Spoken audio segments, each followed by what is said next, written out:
तो sound waves के बाद नेक्स्ट टॉपिक स्टार्ट करते हैं। कौन सा भाई? देखो बेटा, अगर वेव का मतलब होता है तरंग, इसको अगर मैं शॉर्ट में अगर इसको हम क्लासिफाइड करें, मतलब वर्गीकृत करें, इनको बांटे, इसके टाइप्स, तो दो आते हैं बेटा। एक होती हैं प्रगामी और दूसरी होती है अप्रगामी। इनको बोलते हैं प्रोग्रेसिव वेव्स और ये होती हैं स्टैंडिंग वेव्स।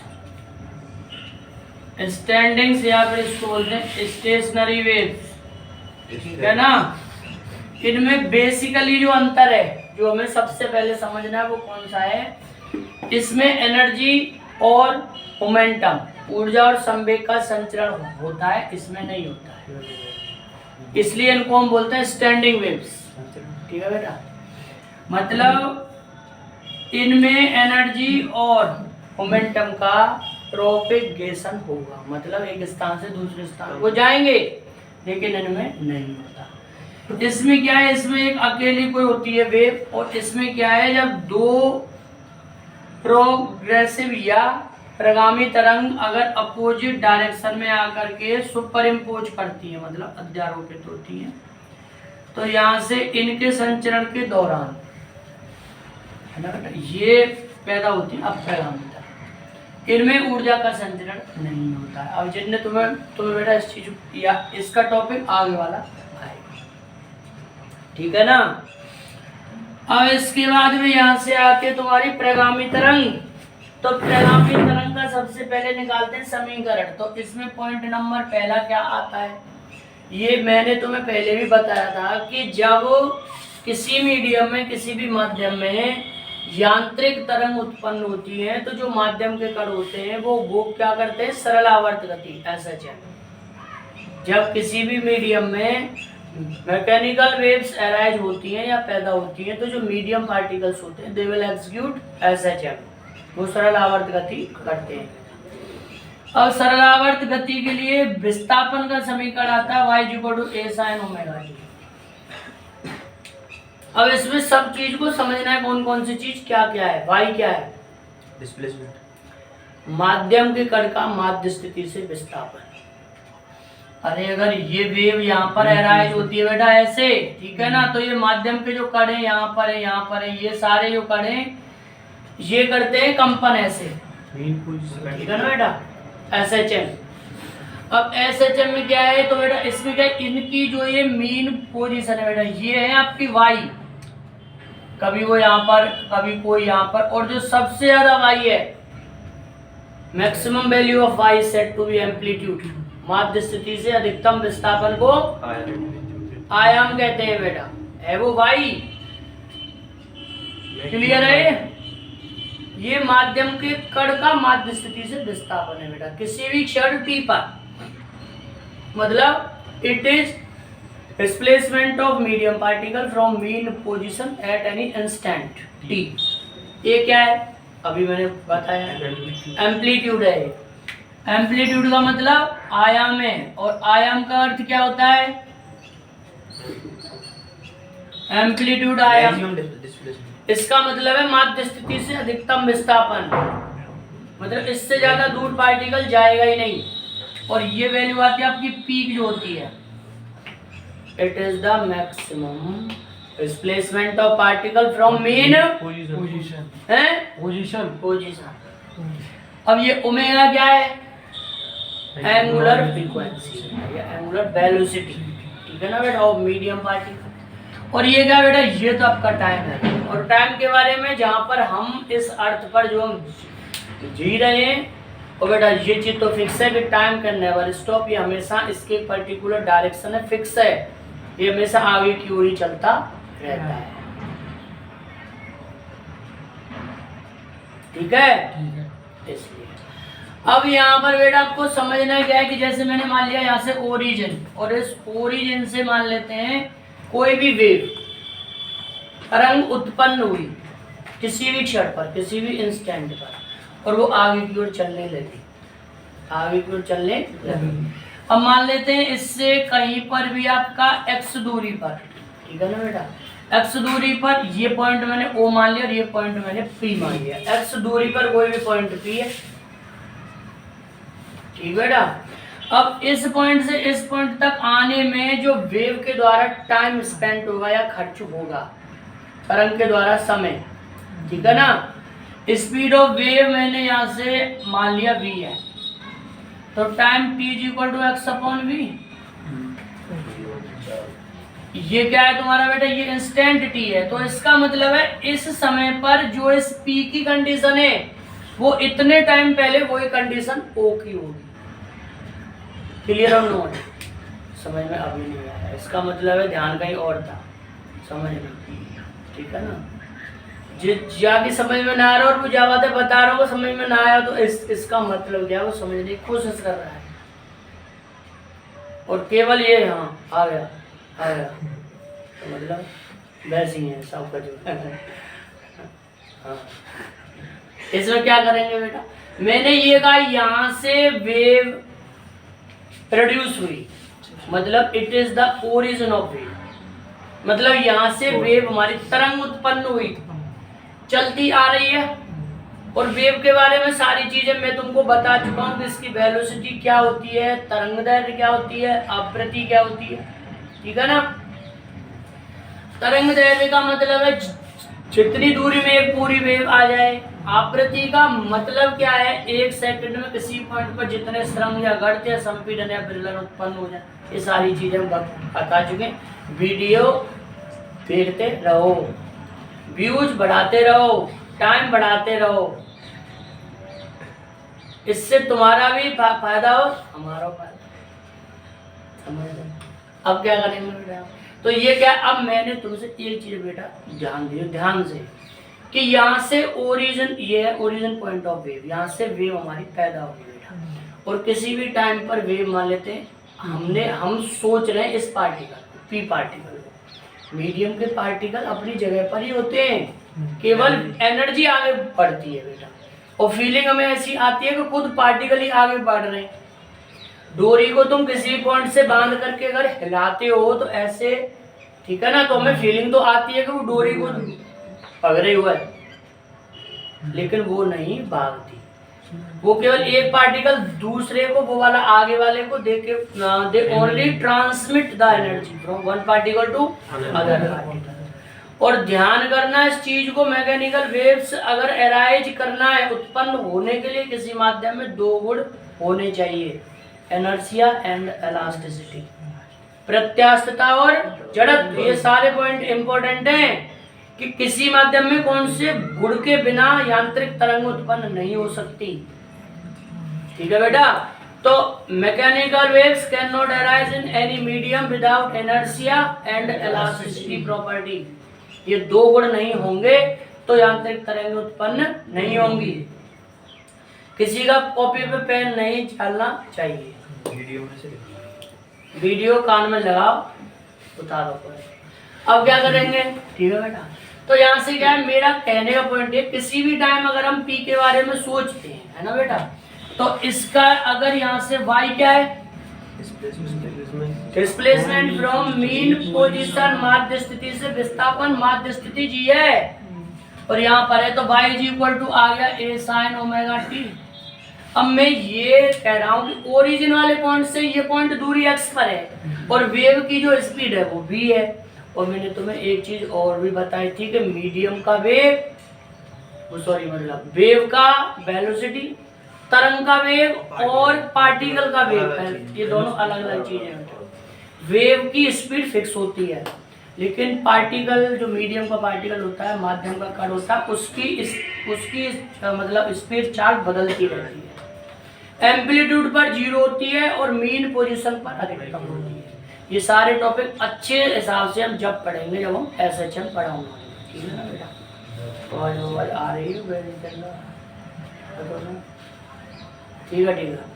अब क्या करेंगे भाई, तो इसका मतलब है इतने टाइम में ये वाला ये कंडीशन यहाँ पे आ गई बेटा, तो इसकी जो अब कंडीशन है वो इतने टाइम पहले इसकी होगी। भाई ये या तो तुम ये मान लो कि ये कण इससे इतना टाइम पीछे, या फिर ये कण इससे इतना टाइम पहले।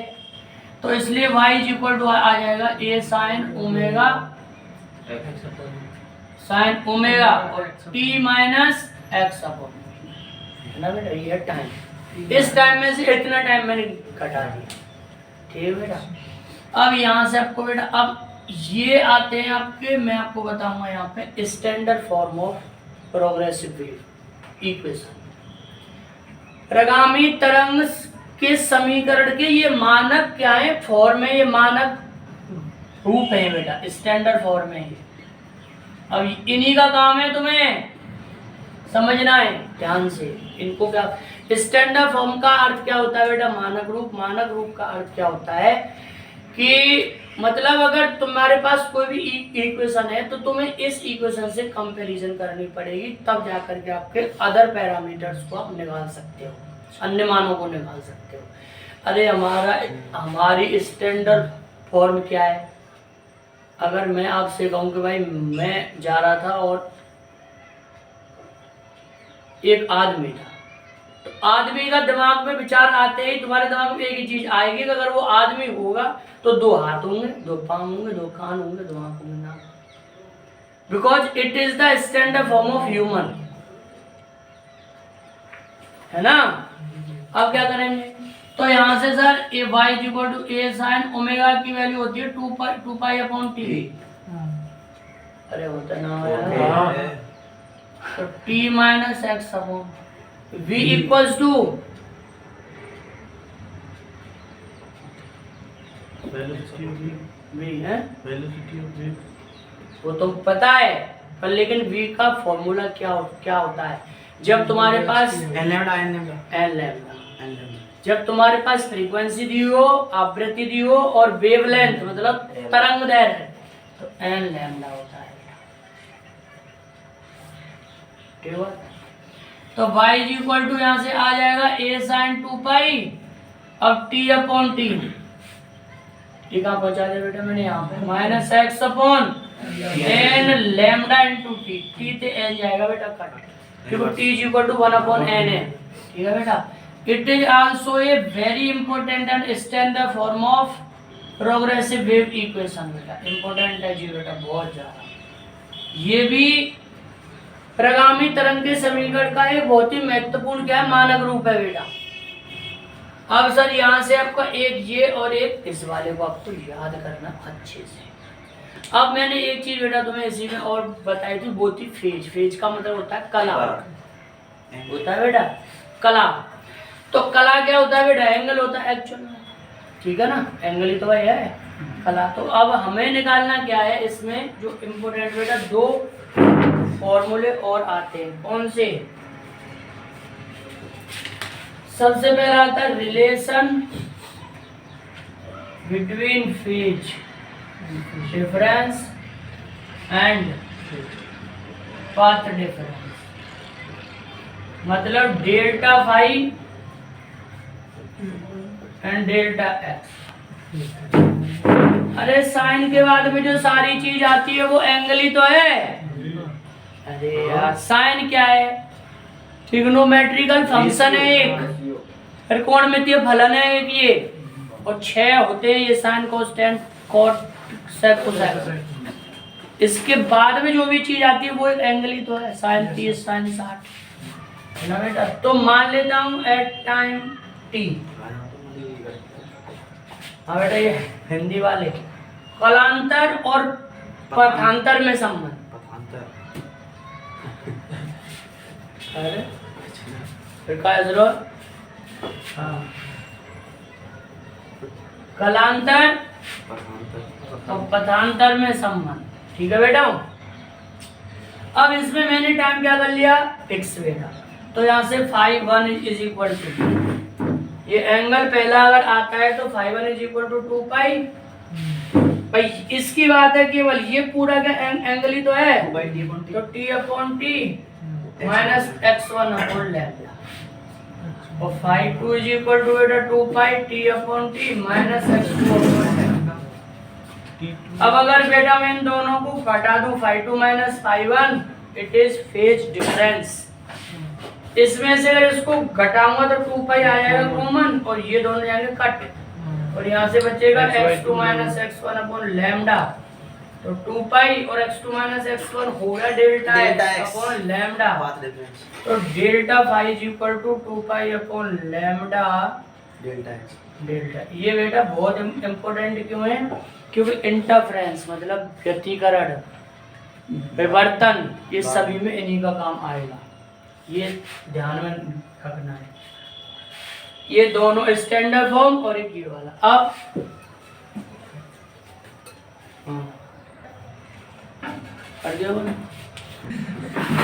बीच बीच में कोई ना कोई, हाँ बेटा ये क्या है तुम्हारा फेज डिफरेंस और मतलब कलांतर और पथांतर में संबंध। अब दूसरा आता है समयांतर और कलांतर में संबंध। अब बेटा इसमें x की वैल्यू तुम्हें क्या कर देनी है, x तो 2 pi t1 upon t minus x upon lambda, phi 2 is equal to 2 pi t2 upon t minus x upon, ठीक है बेटा। Delta phi is equal to 2 pi upon t into delta t,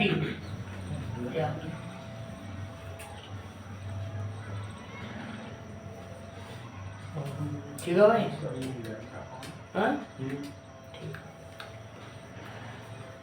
अब यहाँ से बेटा आपका ये आ जाएगा x1 x2। अब बेटा ये सारी चीजें हैं, है ना। अब इसके बाद में हमारा नेक्स्ट टॉपिक आएगा कौन सा, इंटेंसिटी ऑफ वेव। इंटेंसिटी का बेटा मतलब एक्चुअली होता है, हिंदी में बोलते हैं उसको तीव्रता। और तीव्रता का मतलब क्या है कि किसी भी पॉइंट से, भाई देखो प्रोग्रेसिव वेव, प्रोग्रेसिव वेव का मतलब क्या होता है, प्रगामी तरंग। इसका मतलब क्या है कि जब ये मीडियम में किसी में चलती है तो एनर्जी और मोमेंटम दोनों का संचरण प्रोपेगेशन होता है इसके द्वारा बेटा, ठीक है ना। अब इसमें तुम्हारा क्या है, अब इंटेंसिटी एक्चुअली होती क्या है, इसको हम बोलते हैं इंटेंसिटी ऑफ वेव, तरंग की तीव्रता। एक सेकंड में किसी भी पॉइंट से किसी भी माध्यम में यूनिट एरिया से कितनी एनर्जी जा रही है। एकांक समय में किसी भी माध्यम में, जिस माध्यम में ये तरंग संचरित हो रही है, उस माध्यम में किसी भी बिंदु से एकांक समय में एकांक क्षेत्रफल से कितनी ऊर्जा प्रवाहित हो गई, उसको बोलते हैं उस तरंग की तीव्रता। मतलब energy transmitted in 1 second in 1 metre square area through any point in any medium is said to be intensity, ठीक है बेटा। तो सबसे पहले करो इसको साफ, पॉज। अब देखो बेटा नेक्स्ट टॉपिक हमें करना है तरंग की तीव्रता, ठीक है ना।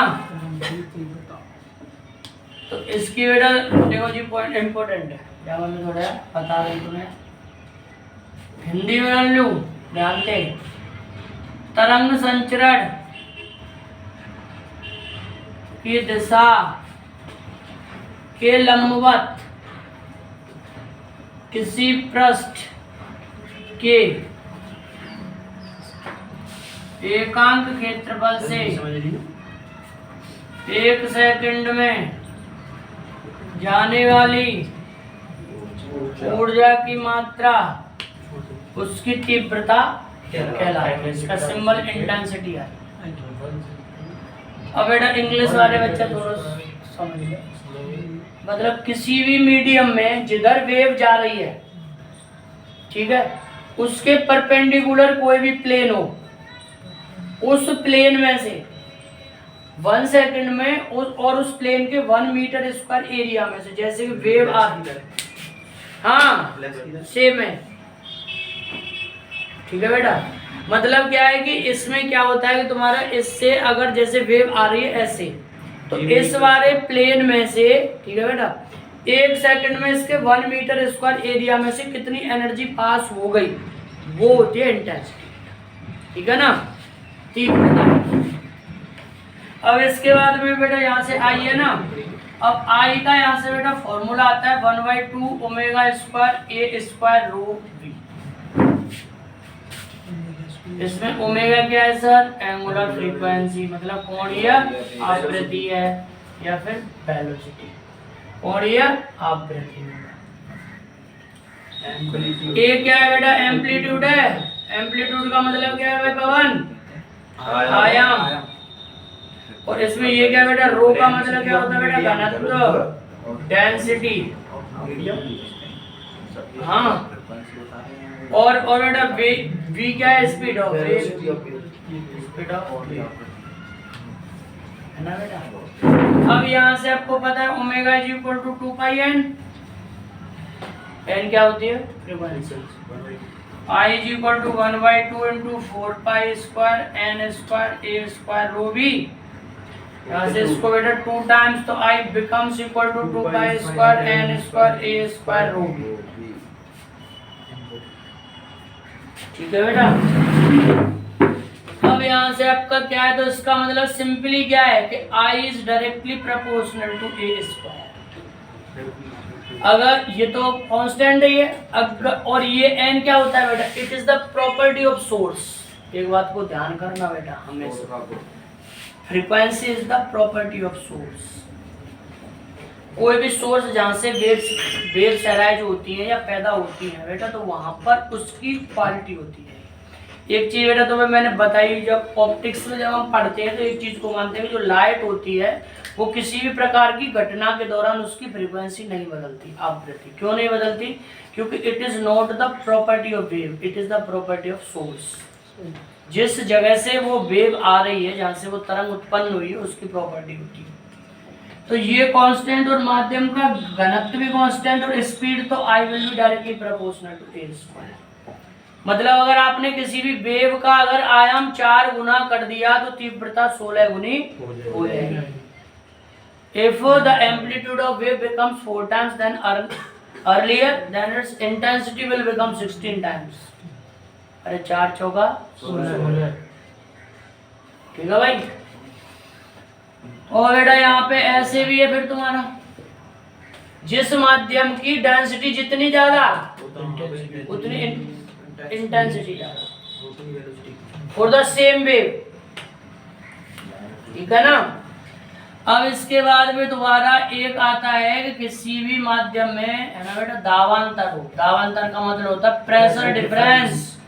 प्रेशर डिफरेंस की वैल्यू आती है बेटा P naught is equal to omega A rho v. ठीक है। तो अगर यहाँ से अगर मैं इंटेंसिटी की बात करता हूँ ऊपर से बेटा, कहाँ से? यहाँ से, तो I is equal to 1/2 omega square A square rho square v square upon rho we.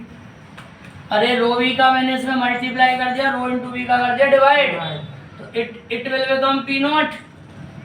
तो I will be equal to P nought square upon 2 rho v. ये क्या है?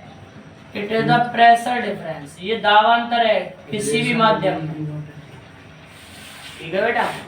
अरे मैंने तुम्हें बताया था कि अनुदैर्घ्य तरंग जो होती हैं, लॉन्गिट्यूडिनल वेव्स जो होती हैं, वो हमेशा प्रेशर डिफरेंस से अराइज होती हैं। ठीक है ना। अब इसमें तुम्हारा एक चीज बेटा यहाँ पर क्या है कि थीटा। अब तीव्रता के अगर मात्रक की बात आती है ना बेटा, जैसे ध्वनि की तीव्रता का मात्रक मतलब unit of intensity of sound wave. अब हमारा कान जो है वो तीव्रता, अच्छा इसका एक्चुअल में मात्रक क्या? I is equal to energy per second per unit area. तो एनर्जी मतलब जूल पर सेकंड और per metre square. Joule per second watt होता है, अरे शक्ति बराबर W/T। तो इसका यूनिट आ गया आपकी वाट पर मीटर स्क्वायर। ये आता है इंटेंसिटी यूनिट। अब लेकिन यहाँ पर हम अदर एक यूनिट का यूज करते हैं, इस्तेमाल करते हैं बेटा, उसको बोलते हैं बेल और एक होती है डेसिबल। क्यों? क्योंकि हमारा जो कान है वो 10⁻⁻12 वाट पर मीटर स्क्वायर से लेकर 1 वाट पर मीटर स्क्वायर तक की साउंड के लिए सेंसिटिव है। सेंसिटिव का मतलब है वो क्रियाशील है, मतलब सुन सकता है, इतनी तीव्रता से लेकर इतनी तक। अब इन दोनों में अंतर है 10⁻12 का, तो 10⁻12 का डिफरेंस बहुत होता है, इकाई सैकड़ा हजार बहुत होता है, 10⁻12। तो यहाँ पर इसकी जो मतलब इसकी इंटेंसिटी को जब जो हम नापते हैं वो एक अलग स्केल होता है बेटा, और उस स्केल को बोलते हैं ध्वनि स्तर, साउंड लेवल SL। और इसका मात्रक यहाँ पर बेटा एक तो होता है आपका बेल जिसका सिंबल B है, और या फिर एक होता है डेसिबल, इसका है dB, और एक bel is equal to 10 decibel, 1 B is equal to 10 dB। ठीक है बेटा। अब यहाँ से आपका साउंड लेवल का सिंबल आता है बीटा, और बीटा इज इक्वल टू दोबारा बेटा यहाँ से आता है log 10 और I अपॉन में I नोट तुम्हारा यहाँ से बेटा ये आ जाएगा B, मतलब बेल। और अगर डेसिबल में बदलना है तो यहाँ पे आ जाएगा तुम्हारा बेटा 10 log 10 और I अपॉन में I नोट। ठीक है बेटा। अब यहाँ से आपका पॉइंट क्या है कि I क्या है, I तो तुम्हारा किसी भी साउंड की इंटेंसिटी है, उसकी तीव्रता। I नोट क्या है बेटा, इसको बोलते हैं देहली तीव्रता। देहली तीव्रता का मतलब होता है थ्रेशोल्ड, कम से कम, और इसकी वैल्यू आती है आपकी 10⁻⁻12। ये क्या आपका I नोट 10⁻⁻12 वाट पर मीटर स्क्वायर। न्यूनतम तीव्रता जिसको